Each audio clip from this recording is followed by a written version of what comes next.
Today's podcast is brought to you by Audible. Get a free audiobook download and 30-day free trial at washingtech.com/book. Over 180,000 titles to choose from for your iPhone, Android, Kindle, or MP3 player. Moving the needle. Welcome to the Washingtech Policy Podcast. Curating communications, media, and tech policy news so you don't have to. News, interviews, everything you need without the axe to grind. It's the Washingtech Policy Podcast with Joe Miller.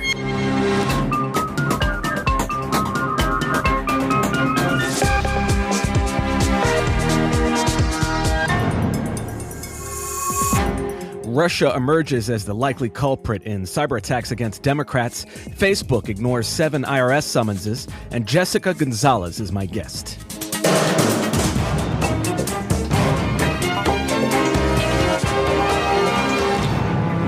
The FBI has been investigating cyber attacks on the Democratic Party and Hillary Clinton, and all roads seem to lead to Russia, which Russia calls a, quote, absurd conclusion. An investigation by cybersecurity firm CrowdStrike seems to show 2 competing Russian agencies have been hacking into the DNC, the Federal Security Service, the successor of the KGB, and the GRU.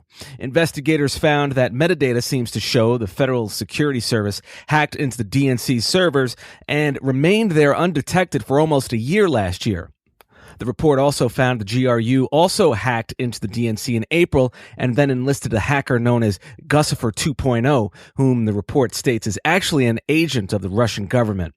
Guccifer 2.0, American authorities now widely believe, then leaked the documents to Gawker, the Smoking Gun, and The Hill, and it is suspected that the same Russian agencies that allegedly enlisted Guccifer 2.0 also sent the documents to Julian Assange at WikiLeaks, which WikiLeaks then published, leading to the resignation of Debbie Wasserman Schultz as DNC chair. But the New York Times reports that American officials are reluctant to point fingers at Russian President Vladimir Putin for fear it may worsen already strained Russian-American relations. Still, former National Security Agency General Counsel and now Brookings fellow Susan Hennessy wrote on the Lawfare blog that the evidence of Russia's involvement in these hacks is, quote, about as close to a smoking gun as can be expected, end quote. Meanwhile, presidential candidate Donald Trump appeared to urge Russia to acquire the 30,000 emails that were deleted from the private email server Hillary Clinton used for official business while she served as Secretary of State. Trump's remarks were met with backlash from both sides of the aisle, including from Hillary for America policy advisor Jake Sullivan, who said the remarks were a threat to national security and went beyond politics. Former CIA director and Clinton supporter Leon Panetta also condemned the remarks in Politico, calling the remarks outrageous and beyond the pale. A spokesman for House Speaker Paul Ryan, Brendan Buck, said in a statement that Putin should stay out of the U.S. election and that Russia is, quote, a global menace led by a devious thug, end quote. Trump then backtracked, at first saying that what he really meant was that Russia should turn over the deleted files if it already has them. He then backtracked even further, saying he was just kidding. And Hillary Clinton's campaign servers were also hacked last week, but it appears, according to Clinton camp officials, that the hack only revealed voter data and not emails, voicemails, or other sensitive information that would damage or embarrass the campaign. So now people are wondering how much influence Trump actually has with Vladimir Putin, since Trump has praised Putin in the past and supported Putin's opposition to NATO. And even Ed Snowden and WikiLeaks are going back and forth about the ethical standards that should be adhered to in releasing data received from rogue sources. On Twitter, Ed Snowden questioned WikiLeaks' willingness to post personally identifiable information such as Social Security numbers. WikiLeaks responded by saying Snowden is simply trying to brown-nose Hillary Clinton.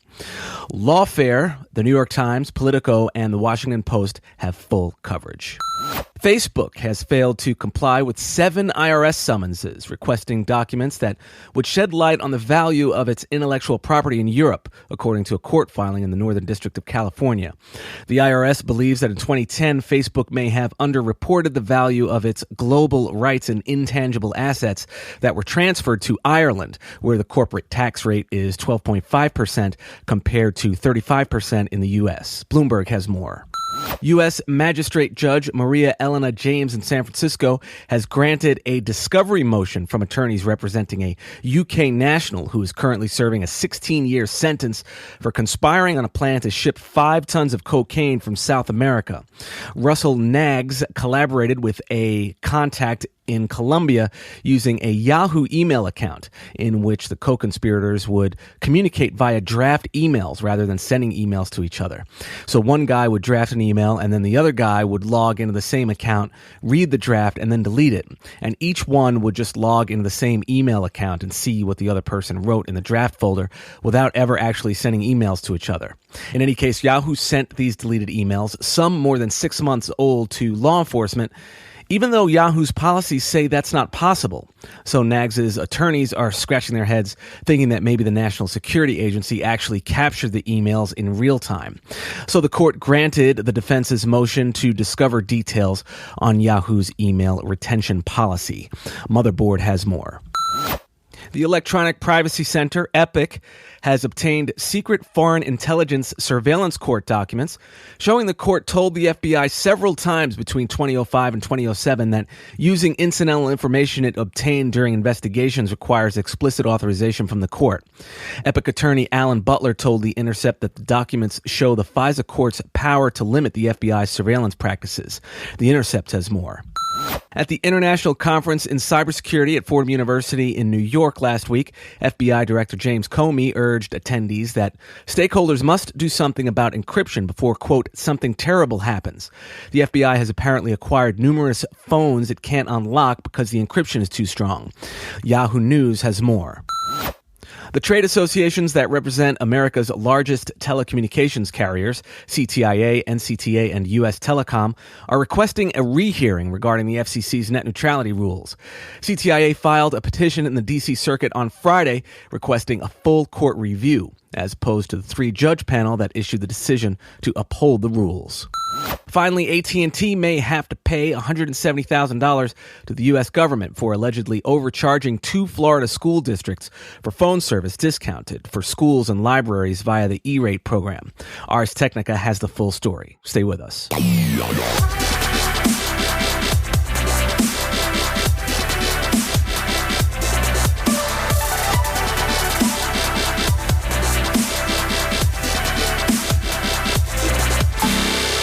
For Washington Tech Policy Podcast listeners, Audible is offering a free audiobook download with a free 30-day trial to give you the opportunity to check out their service. You can listen at the gym, in the car, or on your morning run. How about Why Not Me by Mindy Kaling? In Hanover, New Hampshire, a chirpy Indian improv comedian who was constantly talking was something of a novelty to the scores of wordless men named Brian. And because Dartmouth was founded in 1769, it had lots of those quintessentially old East Coast college traditions like secret societies, ghost stories, catchy old fight songs that are later deemed racist, and most important, a Greek system. You can download Why Not Me free by trying audible.com. Sign up for your free audiobook and 30-day trial today at washingtech.com/book.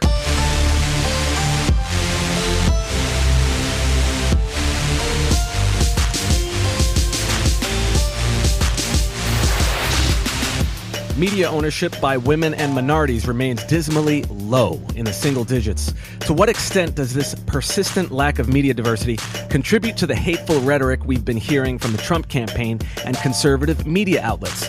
Executive Vice President and General Counsel of the National Hispanic Media Coalition, Jessica Gonzalez, joins me today to discuss these issues, what we can do about them, and how to find a sliver of joy in all this. Just a sliver. Please welcome Jessica Gonzalez. Jessica, welcome to the show. Thanks for having me, Joe. So for those who aren't familiar with your work, can you tell us a little bit about the National Hispanic Media Coalition and its mission? Sure. The National Hispanic Media Coalition, or NHMC, is a media advocacy and civil rights organization for the advancement of Latinos. We're working towards a media that is fair and inclusive of Latinos, and towards universal, affordable, and open access to communications. So our premise is that we understand that Latinos can only thrive in a society in which they are authentically represented. And the media has a profound impact on how people think and behave. So inclusion, racial justice, and progressive social change are impossible in the absence of an accurate and equitable media. So we set about to hold media and telecom companies accountable, and we believe they have the duty to serve the American public, and they must operate in the public interest. Yet Latinos, other people of color, women, the LGBT community, people from certain religious groups, certainly the Muslim community right now, they're under attack. They're misrepresented often in the media. So based on 30 years of experience, NHMC has designed its core activities to address these inequities.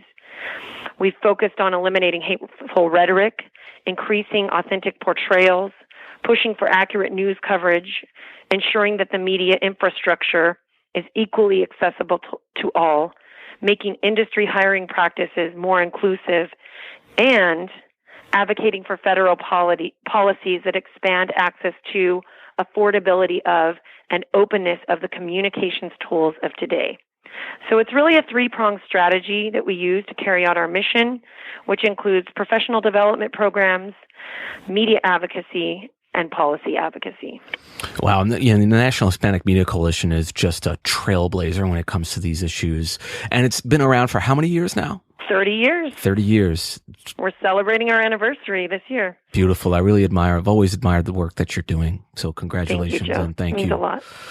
So it's no secret that the percentage of broadcast stations owned by women and people of color is shockingly low. Can you tell us about the relationship between media ownership and hate speech, and how the FCC works when it comes to regulating media ownership diversity, where it has fallen short, and what NHMC's recommendations are when it comes to media ownership diversity?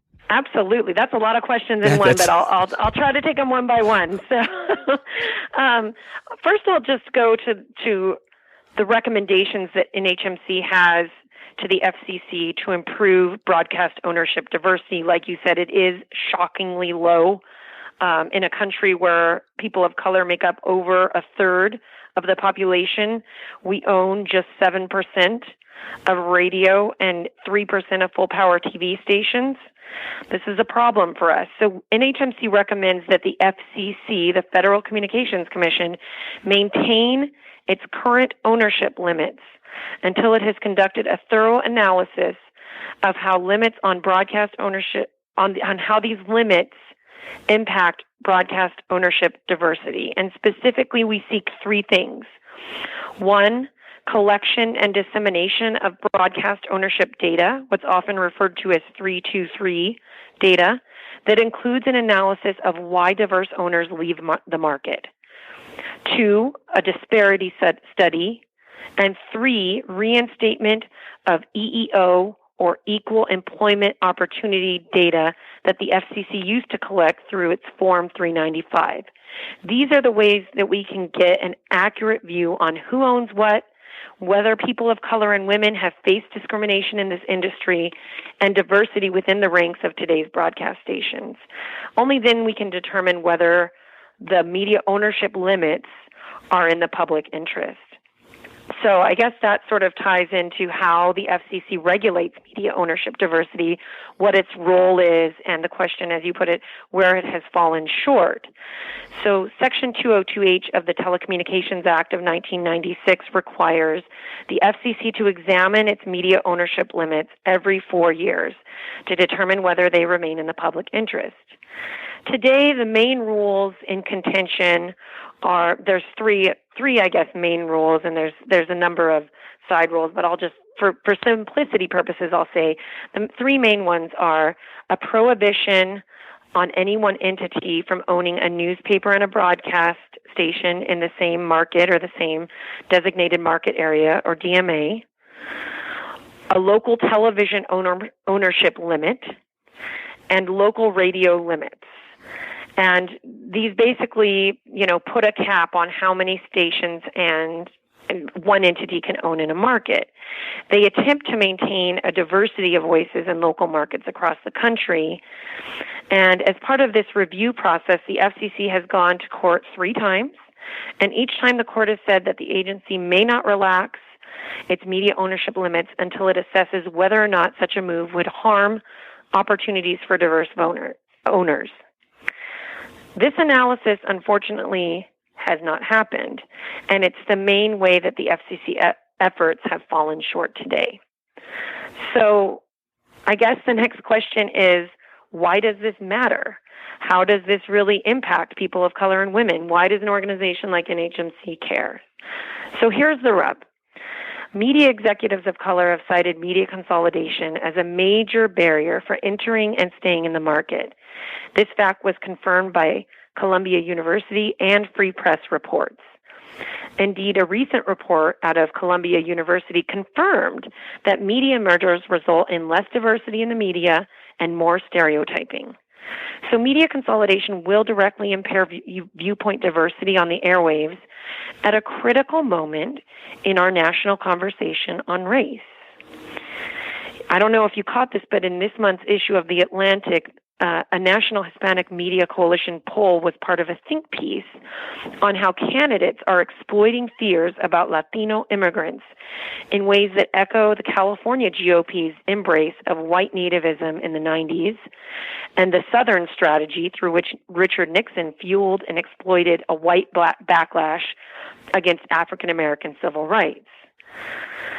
The NHMC Commission poll, which was an interactive experiment as well, was from back in 2012, and we worked with Latino Decisions on this poll, but it serves as a necessary data point to connect hate speech and the lack of diversity in news and entertainment to real, tangible harm to our society at large.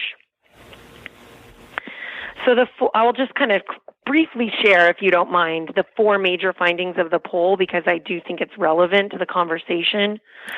One is that stereotypes that people believe to be true about immigrants and Latinos reflect the images, characters, and stories they commonly encounter in news, TV, film, and radio.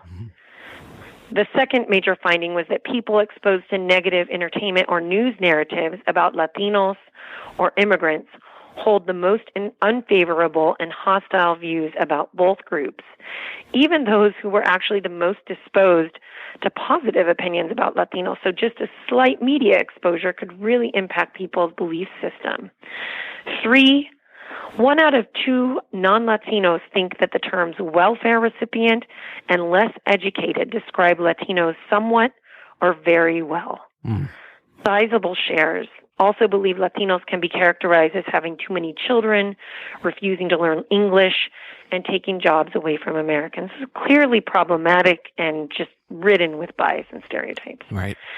And the 4th major finding is that the most commonly held Latino stereotypes run parallel to those reflected in the media. And the top 3 roles recalled by participants who were asked what are the major images of Latinos that you remember from the media are criminals or gang members, gardeners or landscapers, or maids or housekeepers. This is not an accurate reflection of our community. So, I mean, I'm not saying there are no criminals, no gardeners, and no maids in our community. I'm not saying that, but people are not seeing the full picture. They're not seeing our doctors, our lawyers, our teachers, our community helpers, and that is because we don't have a diversity of viewpoints in newsrooms. And usually when we think about the effect of this lack of diversity, it's on the perceptions of, the hate groups and how it's affecting them. But, it's really important to take the time to think about is how this affects the individuals who are being represented themselves, how it's affecting their own self-concept, even their own self-esteem. You're absolutely right. And there's been a ton of research to back that up, that our children are learning about who they are from the media, and it's very damaging. There was a study out of the University of Austin. It's about 10 years old, but it was before President Obama became president, and they asked a group of kindergartners, can a black person become president? And the kindergartners, by and large, said, no, that's illegal. And, I mean, I guess some would argue, well, we have a black president now, so things have changed. But I would beg to differ because, there may be some kids who now know that, but these images that our children are seeing, especially our children, they have lifelong impacts. And, our poll was about Latino stereotypes, but one may assume that most of the findings on how Latino stereotypes infiltrate white people's belief systems hold true for other people of color today. And certainly the media has stoked fear about African Americans, which sets the stage for all the unjust treatment and the fear that white folks have about African Americans, and I'm afraid underpins some of the mistreatment as well. So I have to pause because I'm a little depressed. Right. Yeah, I mean, it's the nature of this work too, and I think I saw something from Cheryl Leonza once, and something on one of the lists, and I just remember her saying, remember to take care of yourselves, and I've always remembered that because it's just, to spend the entire day thinking about this stuff really takes a toll. That's kind of the reason why I'm trying to do a hybrid between entrepreneurship and still focusing on these issues, because they're still important, but at the same time, it's just, it's hard to describe the toll it takes after a while. Yeah, I mean, I don't work on hate speech every day, but when I do, I have a rule that I have to stop working on it 2 hours before I leave the office, because when I first started doing this work, I would go home and I couldn't sleep at night. I just couldn't stop thinking about all the ugliness and all the prejudice and all the racism that people are facing in this country, and the role of the media in stoking that. It's a very scary time we live in, and I really want to see a media that's bridging understanding, creating opportunities for real conversation amongst different groups, and not stoking fear, not stoking prejudice. We shouldn't be afraid of one another. We need to be in dialogue, and that's the role of the fourth estate.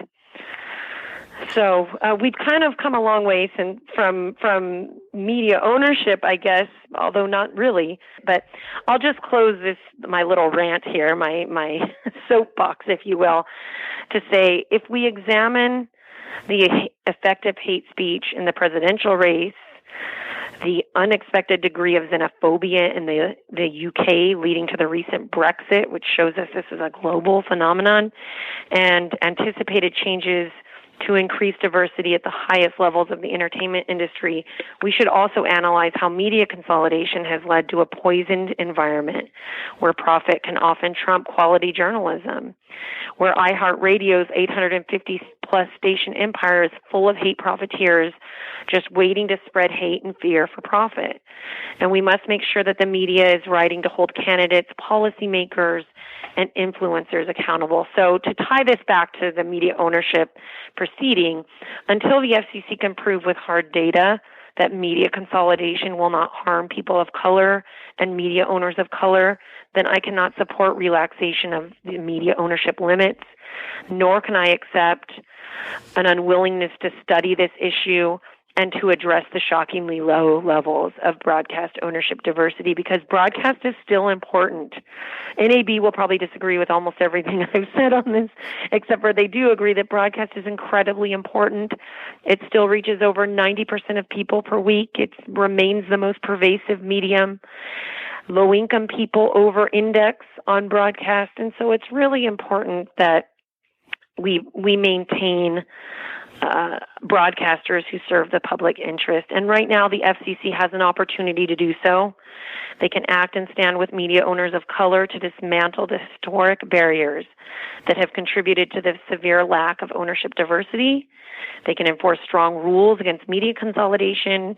They can provide timely information on the challenges that keep broadcast ownership out of reach for our community. And we do expect a vote, this is very timely, by August 3rd or at the latest August 10th on a rulemaking to address just these issues. All right, let's open some windows, let some fresh air into the room. Please. You're going to receive an award from Public Knowledge later this year for your work on Lifeline. Can you tell us a little bit about your work on Lifeline and other ways in which you and NHMC are advocating to help make broadband more affordable, more available, and then how it can play a role in countering some of the things we've discussed? Sure. So NHMC was part of a coalition of amazing activists in the public interest media advocacy field, in the civil rights field, and also hundreds of amazing public servants who set out to make broadband more affordable for the poor. And Lifeline is the most comprehensive federal effort to bridge the digital divide. Still, 1/3 of people of color, still 1/3 of all Americans do not have access to home broadband. It's a crisis facing our children who are expected to complete their homework online, and it's, we have a digital divide and a homework gap where our children cannot do what is being asked of them in the school system because they don't have the internet. And I'm really, really grateful to Commissioner Mignon-Clyburn, Commissioner Rosenworcel, and Chairman Wheeler at the FCC for moving this forward. But there have been so many other people on the Hill and people in the advocacy community that have worked to modernize Lifeline, which since the 80s has subsidized phone service for poor people, so that there is now an option where people can elect to have subsidized broadband service. And the FCC will be rolling out this program later in the year, and NHMC will be engaged in making sure that everybody knows about it. But our work on this is, if you want to know the procedural things, we've testified on the Hill, we've filed comments, we've organized just about everything because this is imperative. Latinos and African Americans are the least connected, and this impinges on our ability to organize for change, to organize against the very hate that I was mentioning earlier. We've seen so many amazing organizations like Presente.org and 18 Million Rising and Color of Change who use the internet for change, to make a difference, to advocate for immigrants, to speak out against discrimination and police violence, or whatever the issue is of the day.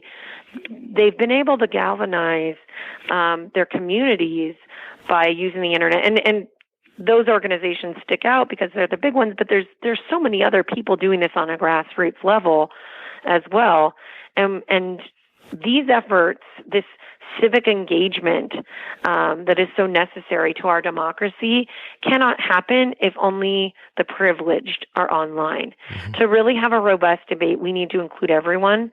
And if that, to the extent that debate is happening online, we should be sure to get everyone to the table. And so NHMC continues to work on bridging the digital divide. We've also been advocates of net neutrality, and that's the principle, as I'm sure your listeners know, that all internet traffic needs to be treated equally. And the reason we've supported this and we opposed internet fast lanes for the rich is because we want to make sure that the same media gatekeepers or that exist in traditional media or new media gatekeepers do not restrict who can be seen, who can be heard in the media. That on the internet, we can organize for democracy, we can organize, we can make a profit, we can conduct our business, we can tell our stories without having to go through gatekeepers. So that's what do you think about Verizon's acquisition of Yahoo? Well, I think it'll be interesting. These guys are all buying each other up, right? Now we have, you saw in the net neutrality debate that telecom providers like Verizon were sort of fighting with the edge providers like Yahoo. Right. And, I guess there's a question, that's why it's so important that we have net neutrality, because to the extent that the same companies own the content and own the pipes to distribute the content, there is every incentive to prioritize their own content. So that's why net neutrality is important to me, because I think there needs to be an even playing field, and that, I want to see the next Yahoo. I want to see like Latino Google, and we have some of those models coming out. We see great platforms like Me Too, which is elevating the voices of Latino millennials, and they've been very successful in helping us tell our stories. And so I'm not so interested in supporting the incumbent edge providers, the big guys, but I'm all about the next edge provider that's being developed in a garage in East LA or in Detroit, or in being developed by people of color to serve the information needs of communities that have historically lacked access to upward mobility. Wow. Jessica, thanks so much for coming on the show. I do have a few more. I have a few more questions before we close, as I always do. So I'd like to ask you those before we close. It's sort of like the mentoring lounge for all of our listeners who are just starting out or maybe mid-career. It could be anyone, really.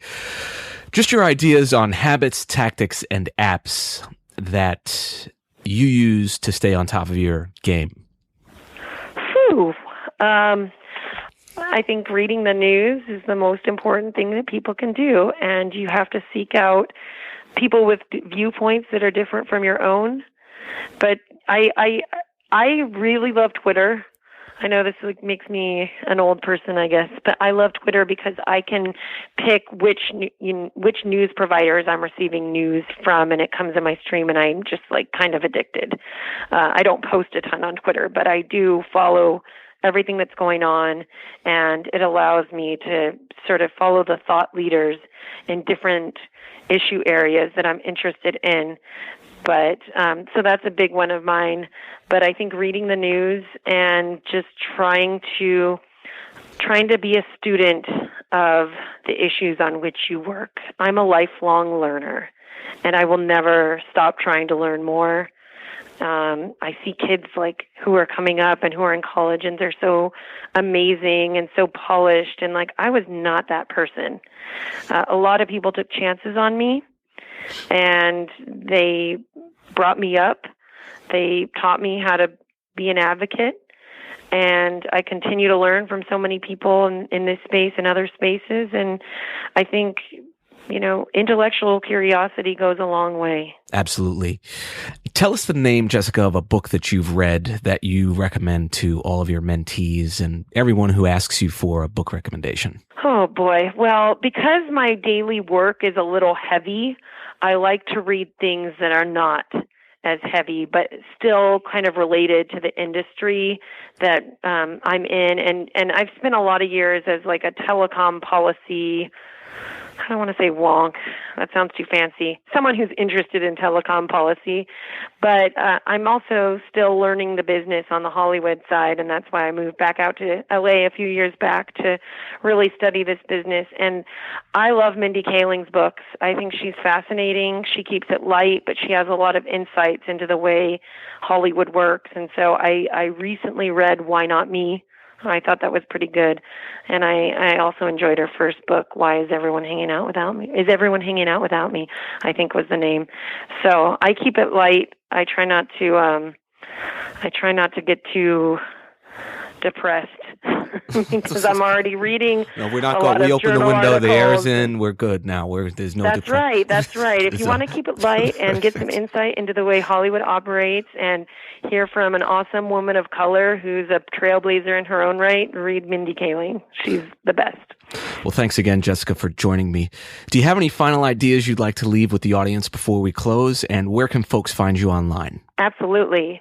If you're listening right now and you're interested in ensuring that the FCC upholds and promotes broadcast ownership diversity, please go to the NHMC website at www.nhmc.org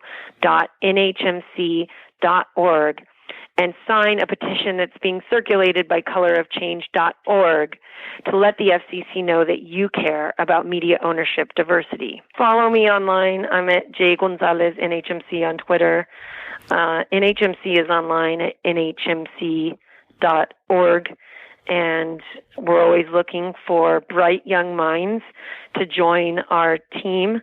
We have paid fellowships. We don't do unpaid here. We're not into slave labor at NHMC, but paid internships here at NHMC for people who want to transform the media through policy and media advocacy. And we're looking to hire 2 people for the fall. So that to the extent that your followers are young folks, I encourage them to apply. You've been listening to Jessica Gonzalez, Executive Vice President and General Counsel of the National Hispanic Media Coalition, a media advocacy and civil rights organization for the advancement of Latinos, working towards a media that is fair and inclusive of Latinos and towards universal, affordable, and open access to communications. Jessica, thanks so much for joining me. Thank you, Joe. It was my pleasure. That concludes episode 50 of the podcast. Thanks so much to all of you for listening. If you like what we do here, we'd love to hear from you. Please take a moment and head over to iTunes and give the show a rating and review. It helps others know what they can expect from the show and helps us out tremendously. Thanks again to all of you for listening, and I will see you back here next week. Take care. Thanks for listening to the Washing Tech Policy Podcast. You've been briefed.